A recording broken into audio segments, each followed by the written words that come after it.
All right, everyone, what's up? So unfortunately, because I have some health issues going on, I wasn't able to go fishing this week, but I wanted to get a video up, and that's the video you're watching today. So you can see behind me, this is the new boat. I got this a couple weeks ago, and I've been wanting to do a video on it, to go fishing on it, but I really haven't had the chance. I've been on it a few times, just not able to go fishing. So in this video, I'm gonna show you, I'm gonna do a boat tour. We're gonna do a boat tour, and you're gonna see my brand new boat. Before we get into the boat, I want to give you a backstory on the boat. Me and my dad we were looking at getting one. We just didn't know what. We kept sending each other boats, kept talking back and forth, and then finally we came across this one. We ended up picking it up for about 12 grand, and it needed a little bit of work, but not a lot. Like, it ran pretty okay aside from the trolling motor, and I'll get into that a little bit later in the video. But I had to rerun wiring from the back of the boat to the two batteries all the way to the trolling motor, and that was just obnoxious. I'm not a fan of electrical work, never have been, but we got it done and we got the trolling motor working. But like I said, we're going to get to that in a little bit. First, I want to show you the cockpit, the helm, where the driver sits, the throne, if you will. All right, so this is the cockpit. You have your speedometer, your water gauge, your fuel line, or sorry, your fuel gauge, your battery gauge, your trim gauge, and your RPMs. And of course the Humminbird, which eventually I do want to make bigger, and I'm kind of having an issue with it at the moment because when you get heading down the water, you get a low voltage sign. So I don't know if it's something to do with the connection or if the plugs in the back are not plugged in all the way, but if you hit a wave too hard or you hit a little bit of rough water, it'll just completely shut off, which is kind of annoying because it's also a fish finder. Not that I use that a ton, I more use the GPS on this, which is actually extremely nice. But that is the dashboard, and then you have your switches over here, which this is your accessory power. I really don't know what is powered with that just yet. I've flipped it on and off, can't really find out what that runs to. Could possibly be the issue for my Humminbird. But then this is your power switch, which you have to have on for just about everything in this boat. Then you have your bilge pump, your lights, your courtesy lights, your live well, I don't know what this one is, your circulator, which is to put new water into the bilge pump, and then you have a timer switch. Again, really don't know what that does, so I'm still learning about some things that this boat does and what it has. And then you got your hot foot, your gas pedal will go real fast. Then getting into the back of the boat, you have a bait well, which that is much cleaner than it was. I'm going to put a picture up right now how it used to look before I cleaned it, because once I got this boat, I cleaned everything because it was absolutely disgusting. But that's how you get it. The big one opens it up all the way. Don't know what that was.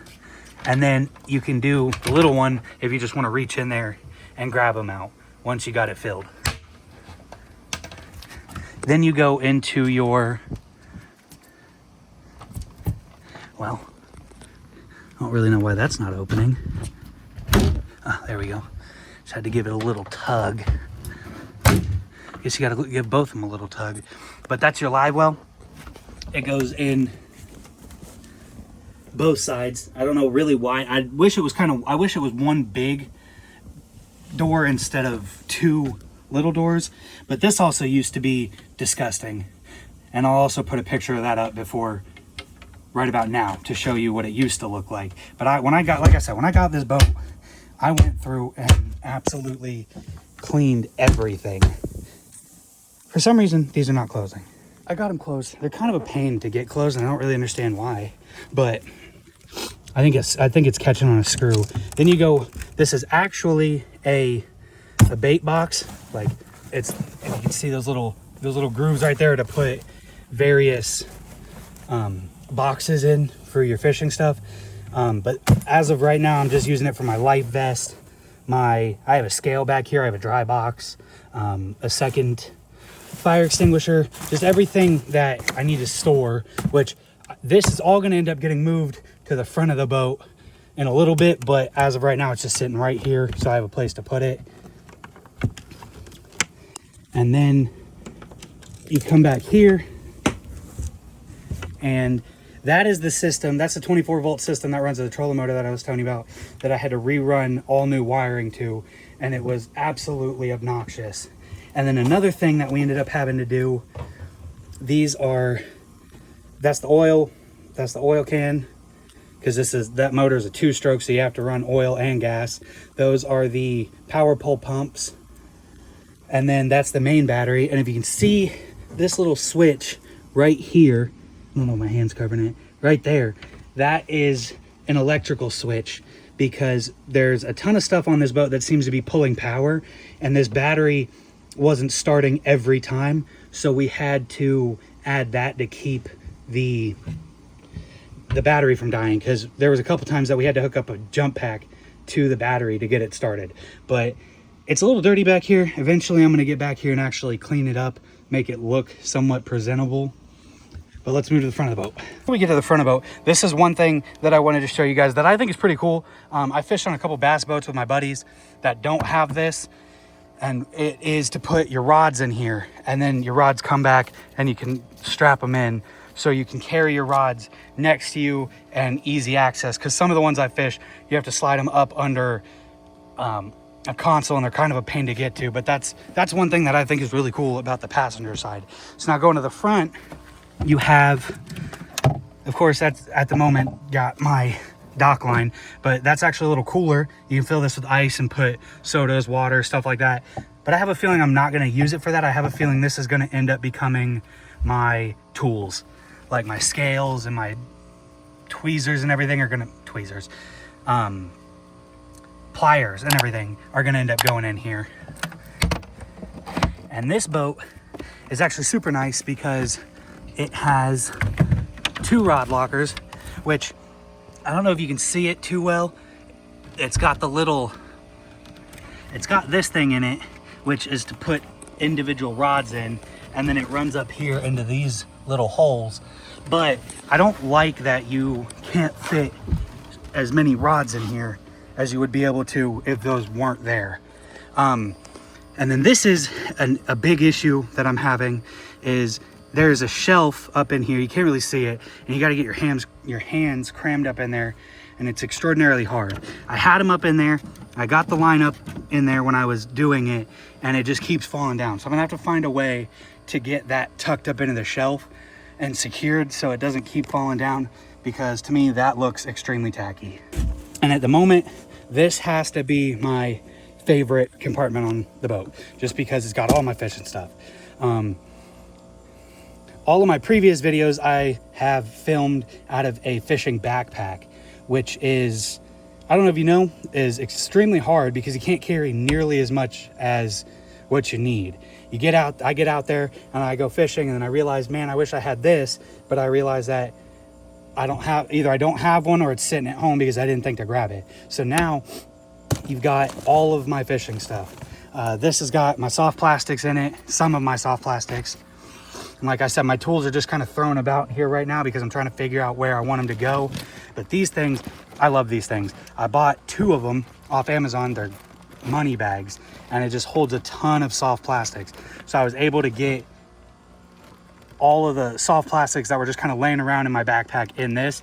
And if I ever do decide to go do a pond video or, you know, something like that, I can just grab this out and have everything that I need. I have another one. This one I kind of just keep stuff in that I don't use a lot or haven't really used a lot. I'll get to them eventually, but some of them I just don't like throwing. Like I thought I would like these Googan toads, but I'm not a huge fan of them. So they're just kind of in this one. I'm not gonna throw them away, but at least I have them. And then I move all my tools. Like I said, I got my scale, I got a pair of scissors just in case I decide to, you know, need them to fillet a fish of some kind.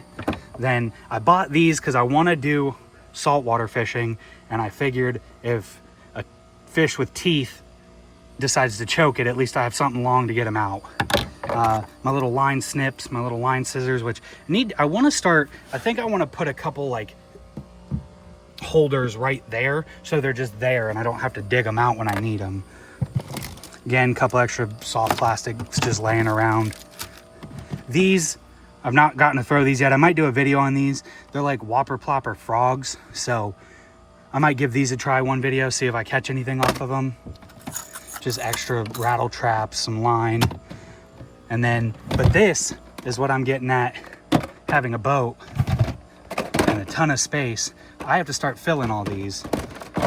All 3 of these are empty, and eventually they need to be filled. So I have whatever I might need while I'm out on the boat.